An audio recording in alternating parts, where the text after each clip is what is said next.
And let me ask you this here. I want to stay right now on like pretty much the different models when it comes to the online education space. So let's talk a little bit about the different ways, like, people can go through an online course. Because, of course, you have where a person could go through an online course. Like you said, they could go through in a live format, or they could go through where the content is already pre-recorded. It can be more of a self-study model. Mm-hmm. But also you have more hybrids to these days for certain individuals or business owners when they get into a certain place where they may have the course and they may have support in terms of coaching as well. Mm-hmm. Yeah. What do you think in regards to that, like in terms of someone starting? You believe they should just start primarily, maybe like you say, start off with, just a self-study course, or, live trainings, and then of course taking those trainings, put them in the members area or on some type of site or what have you? Or when do you think is the proper time to maybe add on some support elements, right?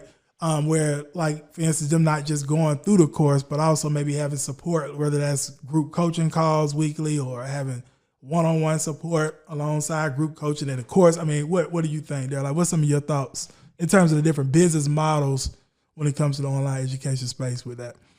So I think the coaching is a great upsell, especially on a more kind of do-it-yourself kind of training. The do-it-yourself training typically is just kind of just an entry point, right? It's just kind of warming the audience up to really understand the value and the significance of what you're trying to teach. But ultimately, depending on what that is, it may require a little bit more support. It may require a little bit more hand-holding. That's not DIY, Yeah. And so we call that done with you. Right, exactly. So but sometimes they're not ready for the done with you until they kind of go at it themselves. Yeah. And then when they realize, once they kind of go through the preliminary step, then it's like, okay, in order for me to take this to the next level, this is where I really am going to need some support. But they may not realize that until they go through the self-paced learning. Right. And then at that point, they're more inclined to then be more open and more poised to take advantage of your done with you training or your coaching training. Gotcha. And of course, you want to be very clear as far as what that training entails.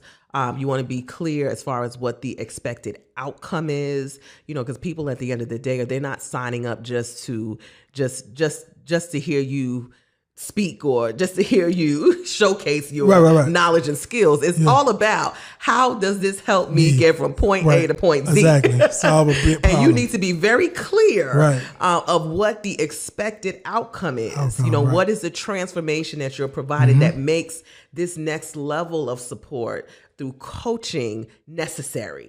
And once you're able to outline that very clearly, and oftentimes they're more poised to take advantage of that after going through some type of preliminary training.